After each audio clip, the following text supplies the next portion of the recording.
Hello there, Jorbs here with a very exciting, very different Spireside chat. This is the first Spireside chat that I'm making for the Wanderer, which is a mod character we've been working on in my community for the last 5 months. We're up above 80 contributors, artists, coders, writers, voice actors, and myself in charge of almost all of the design of the character. I sort of have the godlike oversight of all of the design, and most of the cards are designed by me myself with some suggestion from viewers and other contributors. So we're going to be talking about Tiny Hut first, sort of because I like the art a lot, but also because this card looks like it's very simple at first glance, but I think the ways in which it interacts with the stuff that's going on mechanically with this character are very interesting and worth talking about, because I feel like if we get into what these two sentences mean exactly, it could definitely go a long way toward whetting the appetite of a high power strategy gamer type viewer of mine, make them want to check out this character.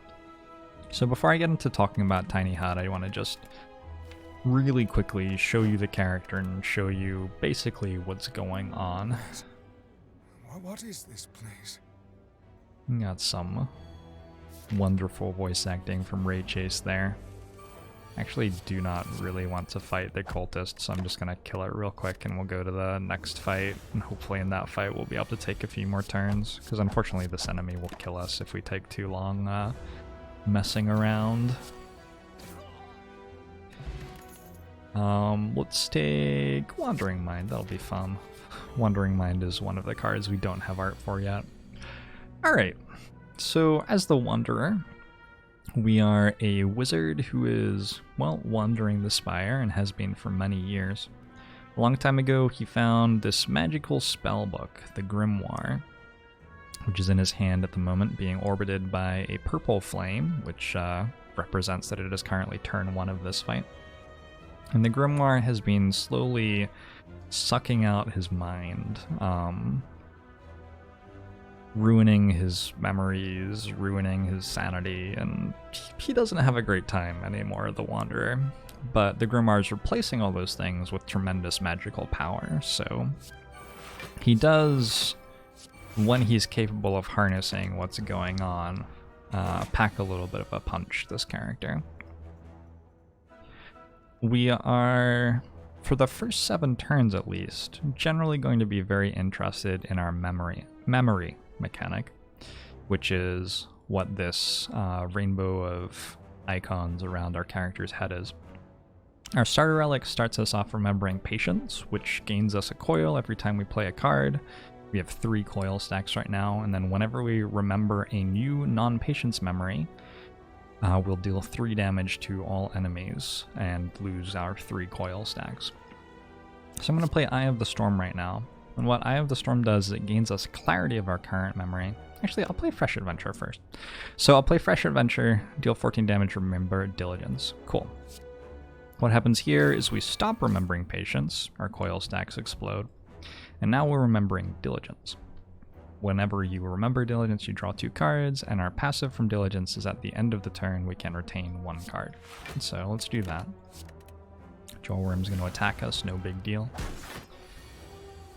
Now, there are 14 memories, and it would be a huge shame if you could only be making use of 1 at a time.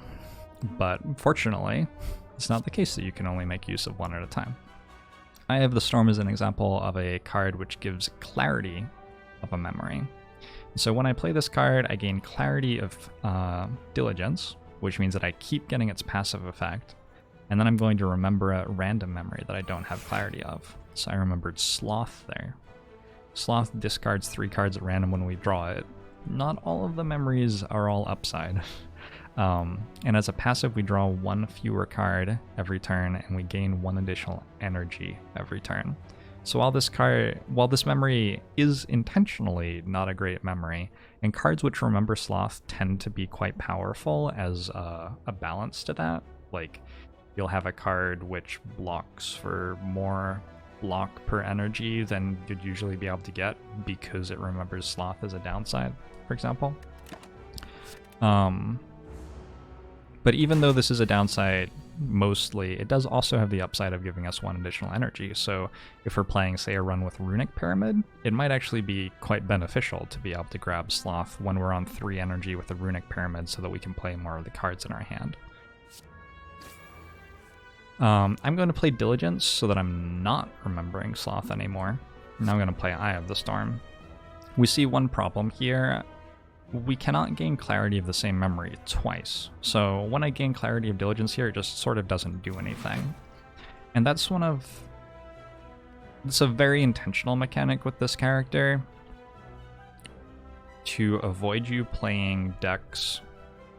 Sometimes you'll have a deck like this, but it's to avoid you consistently playing decks where you scale sort of single-mindedly in one direction. So we just remembered Kindness, which has a passive effect of reducing the strength of all enemies by 3. And that's a really cool effect. That's half of a Piercing Wail every turn, and Piercing Wail is a very, very powerful card. So you'd probably want to be able to get Kindness in most of your runs, but getting Kindness twice doesn't necessarily do anything at all. And so instead of being like, how do I get Kindness 5 times so that I never have to worry about the Book of Stabbing in my entire life, you're presented with, how do I get Kindness once, and also perhaps get Chastity once, and also perhaps get Diligence once so that I can hold on to block cards for the important turns? How do I get each of these things once so that I can combine them into a defensive strategy, instead of just getting the same one over and over again, instead of just like playing 4 footworks as silent, and then all of a sudden your backflips block for 1,000,000 and you can never take damage. So we haven't randomed into one of these yet. Maybe we will now? Nope. Maybe we will now? Nope. There are memories which give you meta upgrades. So a lot of the sins, these are the 7 virtues and 7 sins. 4 of the sins give you some sort of upgrade at the end of the fight or when an enemy dies, if you can be remembering them. But these are typically counterbalanced by being negative things to be remembering during the combat. So Pride, for example, at the end of combat, permanently upgrade a card in your deck. That's a random card. It's like the lesson learned effect on Watcher. But you lose 2 dexterity while you are remembering Pride. Gluttony, whenever you kill a non-minion enemy, you raise your max HP by 2, but at the start of each turn, discard 1 card. And Greed gains you 20 gold, which doesn't actually have a downside, but the cards which remember Greed tend to not be very powerful. Wrath also doesn't have a downside and makes it so the last attack that you played gets an extra damage added to it permanently every time that you kill a non-minion enemy. These are our 4 meta upgrade memories. And if you're like me, an immediate thought is, well, what's to stop me from just playing this fight forever? So that I get all of my meta upgrades from Jawworm before I go on to the next floor. Isn't that going to be boring? And the answer is that this character's mind is broken.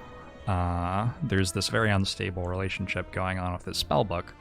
And once you reach turn 7, things are starting to fall apart to the point that the spellbook will actually jump into your hand to try to help out. This is the Grimoire. I'm not going to get all the way into material components and stuff right now. You can discover more about them some other time. But basically the Grimoire rewards you for playing a lot of cards. It keeps on coming back over and over again as you play more and more cards. And if you don't... Oh no, I've dealt too much damage to it. It's just going to die. If you don't manage to end the fight before the end of turn 7, you'll snap. And when you snap, what happens is you deal 6 damage to all enemies and lose 3 HP yourself for every clarity that you have, and you can't remember or have clarity of any memories for the remainder of the fight. So you only have until the end of turn 7 to be making use of these meta upgrade memories, for example.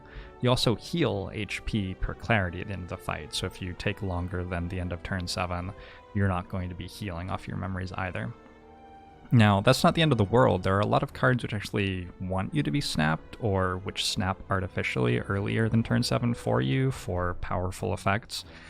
And then the Grimoire is still there, which is a different mechanical thing, which leads to different sort of priorities for you playing your fights. I've played runs where snapping on turn 1 or 2 is very normal. I've played runs where the deck is slow enough that I can't really kill bosses before the end of turn 7, but my extra power from the Grimoire actually makes it so if I can survive past the end of turn 7, all of a sudden I'm able to do pretty well. And then I've played runs where, like, in some fights I'm winning and making use of memories, and other fights I'm going to be snapping in order to win. And it's just a judgment call based on which cards I draw and what the enemy is. So we're gonna snap and kill the Jawworm here. I guess we won't get into post-snap play right now. Let's talk about Tiny Hut, now that you've seen what the character does. Rest.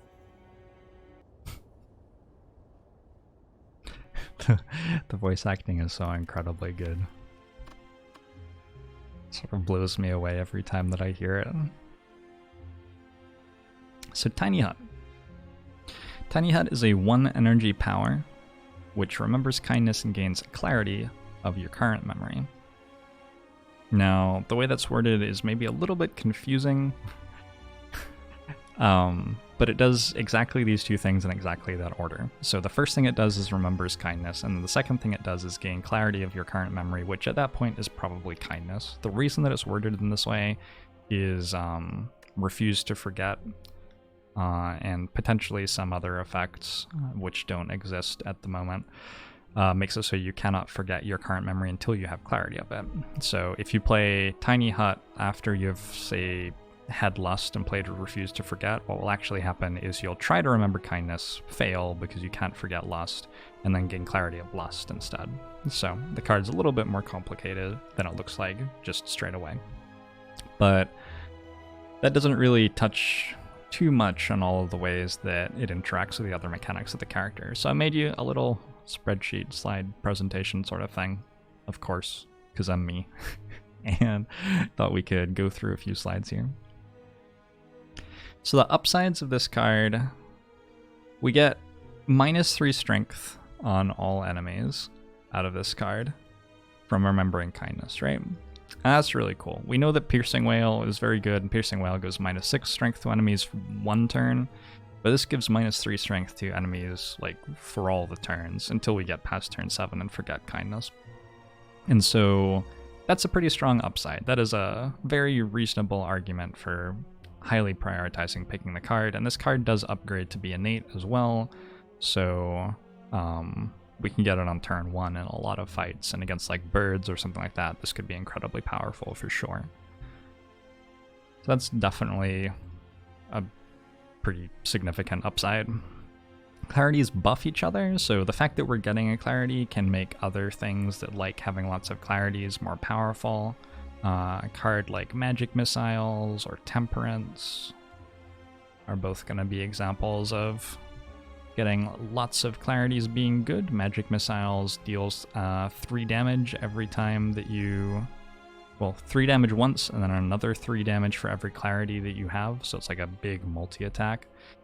And Wrath, the memory which adds 1 damage to attacks permanently, can stack really well with this because it will add damage on every single hit. So if you get like 15 Wrath stacks on this, all of a sudden you have this gargantuan attack. It's sort of like the Searing Blow of Wanderer a little bit. If you really, really focus in on this for an entire run, you can make a card which is incredibly powerful. Temperance is remembered by Stalwart. We don't have art for this card yet, but while you remember Temperance or have clarity of Temperance, you get 1 strength for every clarity that you have. And so if you have like 10 clarities or something, you're getting 10 strength out of this memory. So a very like smorky sort of thing. It can be a very powerful thing to get, and so Stalwart is actually the only card which provides Temperance, and it doesn't provide clarity unless you upgrade it, and it doesn't do anything else. This is a memory that you're having to pay a more reasonable cost for, considering how good it can be. Note that it won't always be that good. If you're snapped, it doesn't do anything. If you don't have many clarities, it doesn't do much at all. So you can benefit quite a bit from getting that clarity out early. You might be playing a deck that really wants to get quite a few clarities, and so getting Clarity of Kindness is great. And then the Starter Relic heals you for all of your clarities as well, is another upside of getting that clarity. Sorry, jumped to the wrong slide. It's more complicated than that though, right? It's always going to be more complicated than that.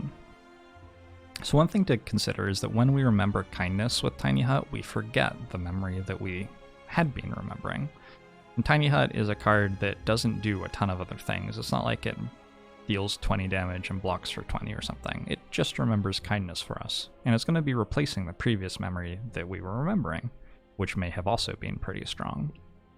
So if we had perhaps been remembering Lust in order to apply burning damage to all enemies, Scorching Ray is a card which remembers Lust for us, and Lust is a memory which makes our attacks apply to Burning. Burning's sort of like poison for this class, except it has a higher fall-off rate, and so reapplying it constantly is quite important.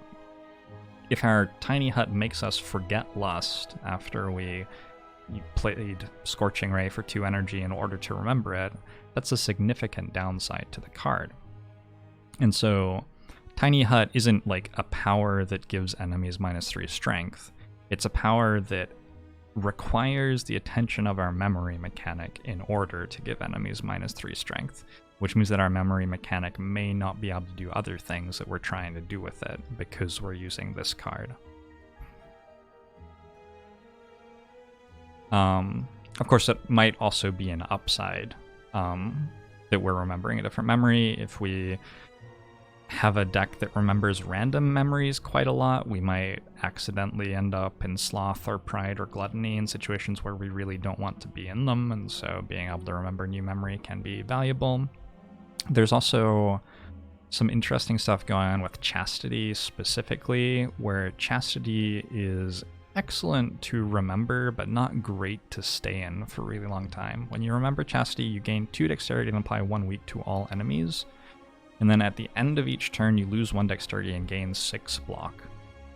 So this card, Rest, is incredibly good at blocking on the turn that you play it, and it even scales for you. You gain 2 dexterity, you apply 1 weak to all enemies, and you get 6 block at the end of turn on top of the 10 block that it made by itself.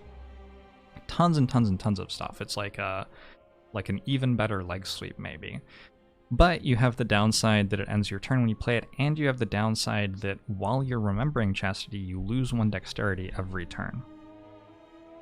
So you're going to want to be like remembering Chastity and then remembering something else as quickly as possible without gaining clarity of Chastity, most likely. And Tiny Hut could be used for that as a way to like go into Chastity and then the next turn and jump out of Chastity again. Different decks feel like they're playing with memories in different ways, depending on how many ways you have to gain clarity, how many different memories you can deliberately remember, how many cards you have that random into different memories. The way that the memory mechanic feels and works feels very different, and so in different runs, Tiny Hut is going to feel different levels of powerful based on that. A very important point is that usually you can only have Clarity of Kindness once, unless you somehow got rid of the Clarity of Kindness with a card that forgets your clarities and then got it back again. And this is actually a pretty big deal. So the Kindness debuff, the -3 strength that it gives, can be blocked by artifact charges, or it can be cleansed by enemies. And I'm going to talk specifically about the heart here, because it's perhaps the most important fight in the game for anyone who's trying to play Ascension 20 and kill the heart. A lot of the run is built around making sure that your deck can win that fight, because it's the most challenging fight for most decks. So against the heart, if you remember Kindness on turn 1 and give it -3 strength, that's awesome, because it's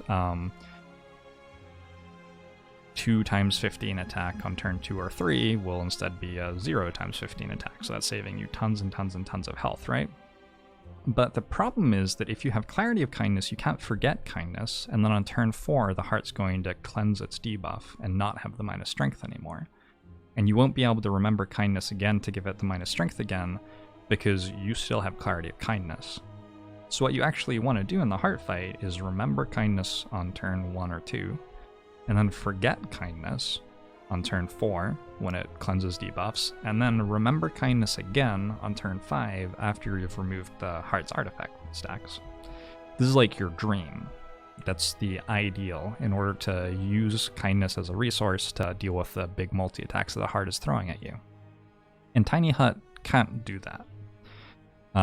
Tiny Hut, because it's gaining you clarity of kindness, means that you're only getting that kindness this one time, and it's going to stay until an enemy cleanses the debuff, or never apply if there was an artifact stack, and then you're not going to be able to apply -3 strength to enemies again with it. So that's definitely something to think about, especially if you make it innate, because you may very, very much not want to play this on turn 1 against the heart in some situations, depending on what else is going on. So when you can only have kindness once, well, only have clarity of kindness once, the question becomes, are there cards that are better at getting us kindness than Tiny Hut is? And the answer for this character is yes. Yeah, there definitely are. Most of the time, there probably are, at least we'll say.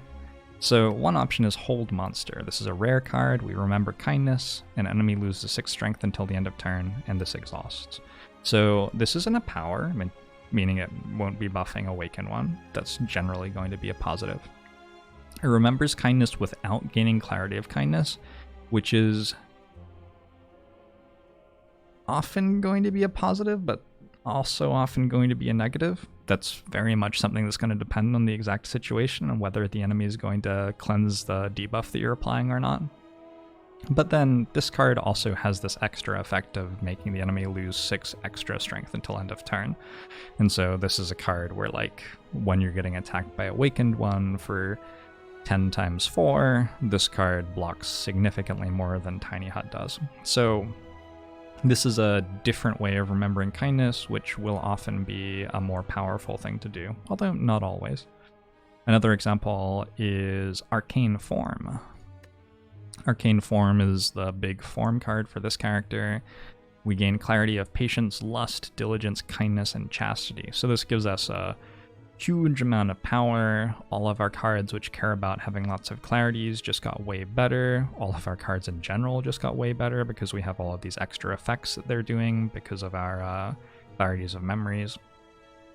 And this card gives us clarity of kindness, which means that remembering kindness or getting clarity of kindness doesn't do anything anymore because we already did it.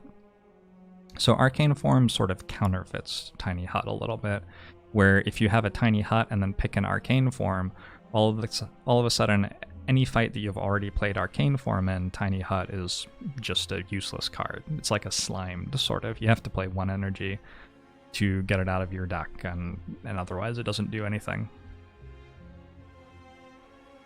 So, these are all things to be thinking about when you're looking at this card.